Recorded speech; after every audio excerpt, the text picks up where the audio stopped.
यूहन्नाको पहिलो पत्र अध्याय 1। जीवनको त्यस वचनको विषयमा जो सुरुदेखि थियो, जो हामीले सुनेका छौं, जो हाम्रै आँखाले हामीले देखेका छौं, जो हामीले हेर्यौं र हाम्रा हातले छोयौं, त्यो जीवन प्रकट भयो र हामीले देख्यौं र हामी गवाही दिन्छौं र तिमीहरूलाई त्यस अनन्त जीवनको सन्देश सुनाउँछौं जो पितासँग थियो र हामी कहाँ प्रकट भयो। हामीले जे देखेका र सुनेका छौं सो हामी तिमीहरूलाई सुनाउँछौं, ताकि हामीहरूसँग तिमीहरूको संगति होस्। हाम्रो संगति पिता र उहाँका पुत्र येशू ख्रीष्टसँग छ। हामी यी कुरा यस हेतुले लेखिरहेका छौं कि हाम्रो आनन्द पूर्ण होस्। जुन सन्देश हामीले उहाँबाट सुन्यौं र तिमीहरूलाई सुनाउँछौं त्यो यही हो कि परमेश्वर ज्योति हुनुहुन्छ र उहाँमा कति पनि अँध्यारो छैन।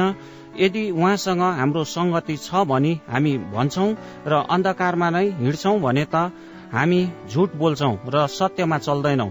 तर उहाँ ज्योतिमा हुनु भए झैं यदि हामी पनि ज्योतिमा हिँड्छौं भने एउटा अर्कासित हाम्रो संगति हुन्छ र उहाँका पुत्र येशूको रगतले हामीलाई सबै पापबाट शुद्ध पार्छ।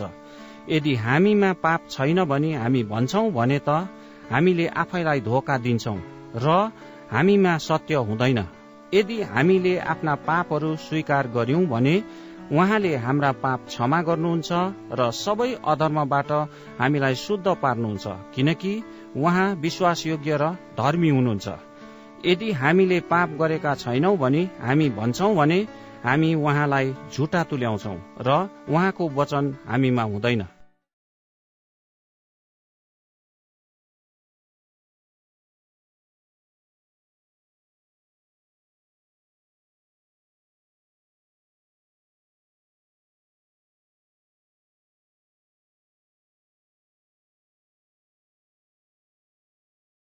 पहिलो यूहन्ना अध्याय 2। मेरा साना बालकहरू, तिमीहरू पाप नगर भनी म यी कुरा तिमीहरूलाई लेखिरहेछु। तर कुनै मानिसले पाप गर्यो भने पनि पितासँग हाम्रो पक्षमा बोलिदिनुहुने एकजना हुनुहुन्छ, अर्थात् धार्मिक येशू ख्रीष्ट। उहाँ हाम्रा पापका निम्ति प्रायश्चित हुनुहुन्छ र हाम्रा निम्ति मात्र होइन तर सारा संसारका पापका निम्ति पनि। यदि हामीले उहाँका आज्ञाहरू पालन गर्यौं भने यसैबाट हामी थाहा पाउन सक्छौं कि हामी उहाँलाई चिन्दछौं। जसले म उहाँलाई चिन्छु भन्छ तर उहाँका आज्ञाहरू उल्लङ्घन गर्छ त्यो झुटो हो र त्यसमा सत्य छैन। तर जसले उहाँको वचन पालन गर्छ त्यसमा परमेश्वर प्रतिको प्रेम साँच्ची नै सिद्ध भएको हुन्छ। हामी उहाँमा छौं भन्ने कुरामा यसैबाट निश्चित हुन्छौं। उहाँमा रहन्छु भन्ने व्यक्ति आफै पनि उहाँको चाल अनुसार चल्नुपर्छ। प्रिय हो, म तिमीहरूलाई कुनै नयाँ आज्ञा होइन तर त्यही पुरानो आज्ञा लेखिरहेछु जो सुरुदेखि तिमीहरूसँग थियो। यो पुरानो आज्ञा तिमीहरूले सुनेकै वचन हो, तापनि एउटा नयाँ आज्ञा म तिमीहरूलाई लेख्दैछु जो उहाँमा र तिमीहरूमा साँचो छ, किनभने अन्धकार बितिरहेछ र साँचो ज्योति अघिदेखि नै चम्किरहेछ। जसले आफू ज्योतिमा छु भनी भन्छ तर आफ्नो भाइलाई घृणा गर्छ त्यो अझै पनि अन्धकारमा नै छ। जसले आफ्नो भाइलाई प्रेम गर्छ त्यो ज्योतिमा रहन्छ र त्यसमा ठक्करको कारण हुँदैन।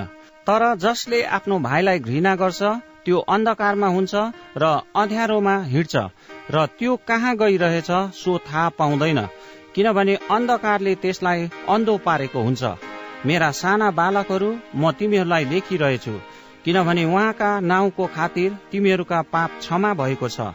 पिताहरू, म तिमीहरूलाई लेखिरहेछु किनभने सुरुदेखि नै हुनुहुनेलाई तिमीहरू चिन्दछौ। युवकहरू, म तिमीहरूलाई लेखिरहेछु किनभने तिमीहरूले त्यस दुष्टलाई जितेका छौ।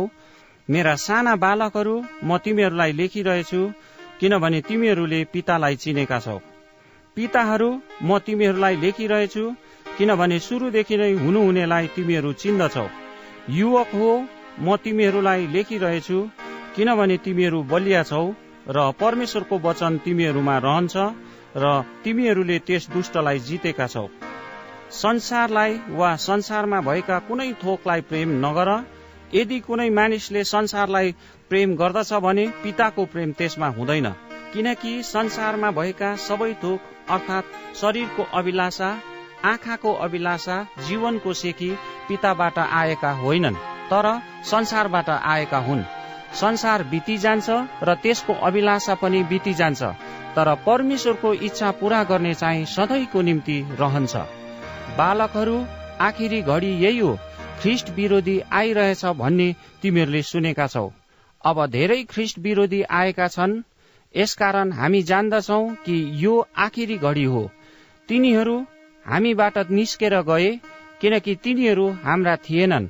यदि ती हाम्रा हुँदा हुन् त तिनीहरू हामीसँगै रहिरहने थिए, तर तिनीहरू सबै हाम्रा होइन रहेछन् भन्ने कुरा प्रकट गराउनलाई तिनीहरू निस्केर गएका हुन्।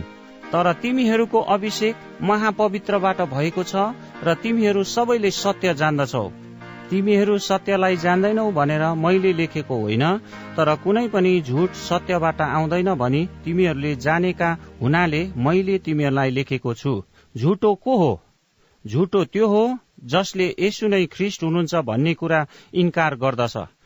पिता र पुत्रलाई जसले इन्कार गर्छ, ख्रिस्ट विरोधी त्यही हो। पुत्रलाई इन्कार गर्ने कुनै मानिसमा पिता हुनुहुन्न।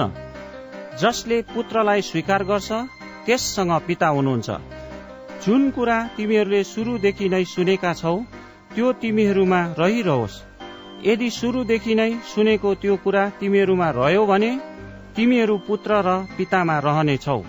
उहाँले हामीलाई जे प्रतिज्ञा गर्नुभयो त्यो हो अनन्त जीवन। तिमीहरूलाई छल गर्नेहरूका विषयमा यी कुराहरू म तिमीहरूलाई लेख्दछु। तिमीहरूले उहाँबाट पाएको अभिषेक तिमीहरूमा रहिरहन्छ र कसैले तिमीहरूलाई सिकाउने आवश्यकता पर्दैन, तर उहाँको अभिषेकले तिमीहरूलाई सबै कुराका विषयमा सिकाउँछ। अनि त्यो अभिषेक सत्य छ, त्यो बनावटी होइन। यस अभिषेकले तिमीहरूलाई सिकाए बमोजिम ख्रिस्टमा रहिरहो। साना बालकहरू, उहाँमा रहिरहो, ताकि उहाँ प्रकट हुनुहुँदा हामीमा हिम्मत होस् र उहाँको आगमनमा उहाँको सामुन्ने हामीलाई शर्माउनु नपरोस्। उहाँ धार्मिक हुनुहुन्छ भन्ने कुरा यदि तिमीहरूले जान्यौ भने यो कुरा तिमीहरूलाई निश्चय होस् कि धार्मिक काम गर्ने हरेक परमेश्वरबाट जन्मेको हुन्छ।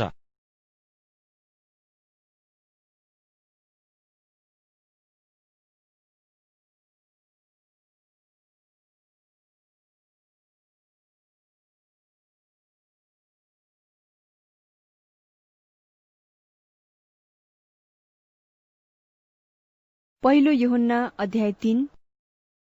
हेर, पिताले हामीलाई कस्तो किसिमले प्रेम गर्नुभएको छ कि हामी परमेश्वरका सन्तान भनी कहलिएकाहरू हौ र साँच्चै हौ पनि। यसै कारणले त संसारले हामीलाई चिन्दैन, किनभने त्यसले उहाँलाई चिनेन। प्रिय हो, अहिले हामी परमेश्वरका सन्तान हौ र हामी के हौला सो अहिलेसम्म प्रकट भएको छैन। यति जान्दछौ कि जब उहाँ प्रकट हुनुहुन्छ तब हामी उहाँ जस्तै हुनेछौ, किनकि उहाँ जस्तो हुनुहुन्छ हामी उहाँलाई त्यस्तै देख्नेछौ। अनि जस्तो उहाँ पवित्र हुनुहुन्छ उहाँमाथि यो आशा राख्ने हरेक मानिसले आफूलाई पवित्र पार्छ। पाप गर्ने हरेकले व्यवस्था भङ्ग गर्दछ, पाप नै व्यवस्था भङ्ग हो। पाप हरण गर्नलाई नै उहाँ प्रकट हुनुभएको हो भन्ने कुरा तिमीहरू जान्दछौ र उहाँमा कुनै पाप छैन। उहाँमा रहने कसैले पाप गरिरहँदैन। पाप गरिरहने कसैले उहाँलाई न त देखेको छ न चिनेको नै छ। साना बालकहरू, कुनै मानिसले तिमीहरूलाई छल्न नपाओस्। जसले ठिक काम गर्छ त्यो धार्मिक हो, जस्तो उहाँ धार्मिक हुनुहुन्छ।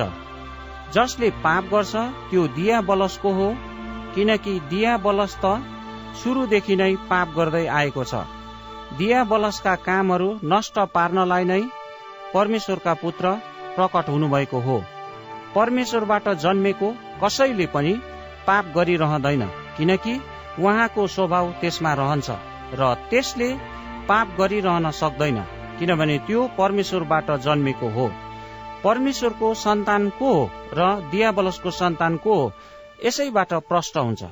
ठिक काम नगर्ने व्यक्ति परमेश्वरको सन्तान होइन र त्यो व्यक्ति पनि होइन जसले आफ्नो दाजुभाइलाई प्रेम गर्दैन। तिमीहरूले सुरुदेखि नै सुनेको सन्देश यही हो, हामीले एउटा अर्कालाई प्रेम गर्नुपर्छ। कैन जस्तो नहो जो शैतानको थियो, जसले आफ्नो भाइको हत्या गर्यो। उसले आफ्नो भाइको हत्या किन गर्यो? किनकि उसका आफ्ना कामहरू दुष्ट थिए अनि उसको भाइका कामहरू चाहिँ धार्मिक थिए। भाइ हो, संसारले तिमीहरूलाई घृणा गर्दा अचम्म नमान। हामी जान्दछौँ कि हामी त मृत्युबाट पार भएर जीवनमा सरिसकेका छौँ, किनभने हामी आफ्ना दाजुभाइहरूलाई प्रेम गर्छौँ। जसले प्रेम गर्दैन त्यो मृत्युमा रहिरहन्छ। आफ्नो दाजुभाइलाई घृणा गर्ने हरेक हत्यारा हो र कुनै हत्यारासँग अनन्त जीवन रहँदैन भन्ने तिमीहरूलाई थाहै छ। यसैबाट प्रेम के हो हामी थाहा पाउँछौँ कि उहाँले हाम्रा निम्ति आफ्नो प्राण दिनुभयो।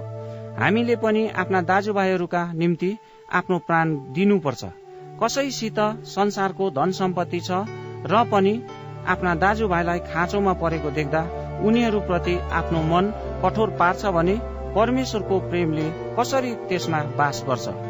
साना बालकहरू, वचन र बोलीले मात्र हामी प्रेम नगरौं, तर काम र सत्यताले प्रेम गरौं। यसैबाट हामी जान्न सक्छौं कि हामी सत्यका हौं र यसरी उहाँको सामुन्ने हाम्रा हृदयलाई ढाडस दिन सक्छौं। जब हाम्रो हृदयले हामीलाई दोष दिन्छ, हामी जान्दछौं परमेश्वर हाम्रो हृदय भन्दा महान हुनुहुन्छ र उहाँले सब थोक जान्नुहुन्छ। प्रिय हो, हाम्रो हृदयले हामीलाई दोष दिएन भने परमेश्वरको सामुन्ने हामीलाई साहस हुन्छ।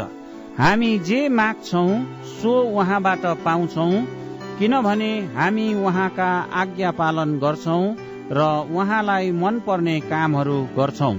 उहाँको आज्ञा यही हो कि हामीले उहाँका पुत्र येशू ख्रीष्टको नाउँमा विश्वास गर्नुपर्छ र उहाँले हामीलाई आज्ञा दिनुभए बमोजिम एउटाले अर्कालाई प्रेम गर्नुपर्छ। उहाँका आज्ञा पालन गर्नेहरू सबै उहाँमा रहन्छन् र उहाँ तिनीहरूमा रहनुहुन्छ। उहाँले हामीलाई दिनुभएको पवित्र आत्माद्वारा हामी जान्दछौं कि उहाँ हामीमा वास गर्नुहुन्छ।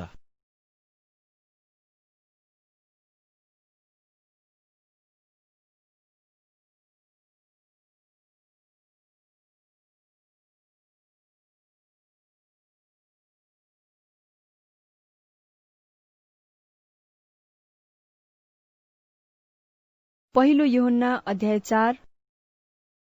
प्रिय हो, जुनसुकै आत्मालाई विश्वास नगर, तर आत्माहरू परमेश्वरबाट आएका हुन् कि होइनन् भनेर तिनको जाँच गर, किनभने धेरै झुटा अगमवक्ताहरू यस संसारमा निस्किआएका छन्। यसैबाट तिमीहरू परमेश्वरका आत्मालाई चिन्छौ। हरेक आत्मा जसले येशू ख्रीष्ट शरीरमा आउनुभएको हो भनी स्वीकार गर्छ, सो परमेश्वरबाट हो। येशूलाई स्वीकार नगर्ने हरेक आत्मा परमेश्वरबाट होइन, तर त्यो ख्रीष्ट विरोधीको आत्मा हो, जसको विषयमा त्यो आउँछ भन्ने तिमीहरूले सुनेका छौ। अब त्यो यस संसारमा आइसकेको छ। मेरा साना बालकहरू, तिमीहरू चाहिँ परमेश्वरका हौ र तिनीहरूमाथि विजयी भएका छौ, किनभने जो तिमीहरूमा हुनुहुन्छ उहाँ संसारमा हुने भन्दा महान हुनुहुन्छ। तिनीहरू संसारका हुन्, यसकारण तिनीहरू संसारकै कुरा गर्छन् र संसारले तिनीहरूका कुरा सुन्छ। हामी त परमेश्वरका हौं। जसले परमेश्वरलाई चिन्छ उसले हाम्रो कुरा सुन्छ र जो परमेश्वरको होइन त्यसले हाम्रो कुरा सुन्दैन। यसैबाट हामी सत्यको आत्मा र भ्रमको आत्मालाई चिन्छौं। प्रिय हो, हामी एउटाले अर्कालाई प्रेम गरौं, किनभने प्रेम परमेश्वरबाट आउँछ। जसले प्रेम गर्छ त्यो परमेश्वरबाट जन्मेको हो र परमेश्वरलाई चिन्छ। प्रेम नगर्नेले परमेश्वरलाई चिन्दैन, किनभने परमेश्वर प्रेम हुनुहुन्छ। परमेश्वरको प्रेम हाम्रा माझमा यसरी प्रकट भयो कि उहाँले आफ्ना एकमात्र पुत्र संसारमा पठाउनुभयो, ताकि पुत्रद्वारा हामी जिउन सकौं।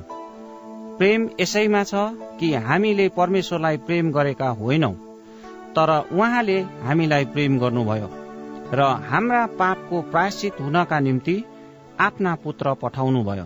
प्रिय हो, यदि परमेश्वरले हामीलाई यसरी प्रेम गर्नुभएको हो भने हामीले पनि एउटाले अर्कालाई प्रेम गर्नुपर्छ।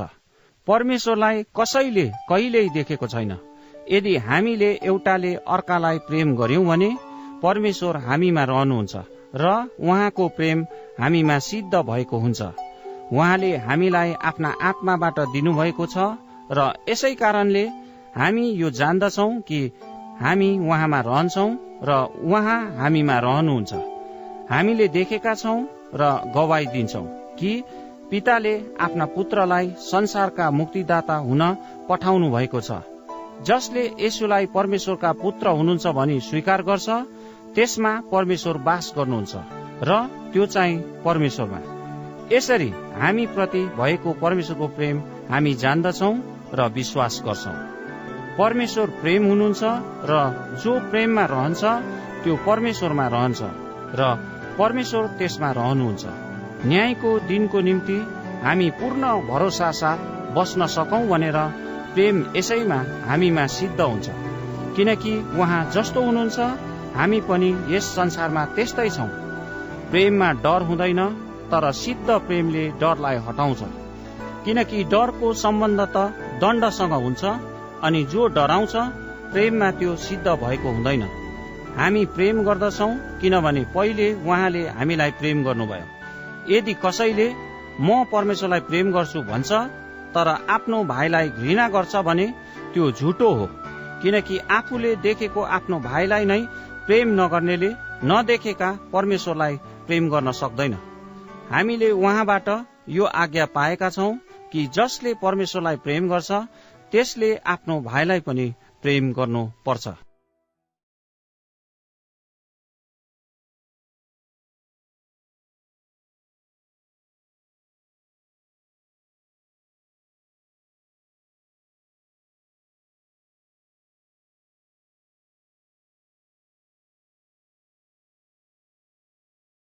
पहिलो यूहन्ना अध्याय 5।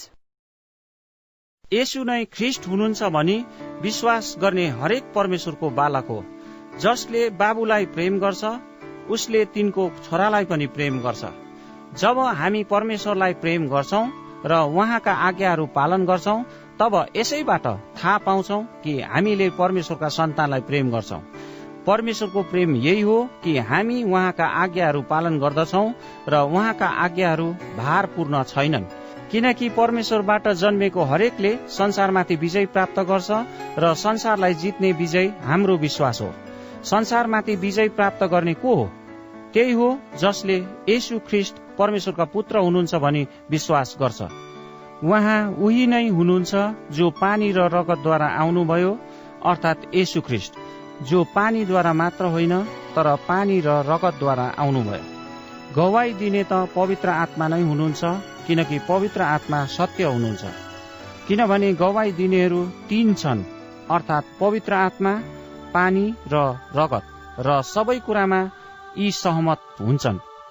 यदि हामी मानिसको गवाई ग्रहण गर्छौं भने परमेश्वरको गवाई झन उच्च छ, किनकि यही नै परमेश्वरको गवाई हो।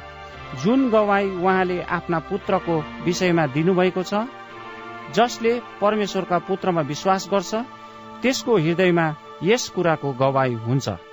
परमेश्वरमा विश्वास नगर्नेले उहाँलाई झुटा तुल्याएको हुन्छ, किनकि परमेश्वरले आफ्ना पुत्रको विषयमा दिनुभएको गवाईमा त्यसले विश्वास गरेको हुँदैन।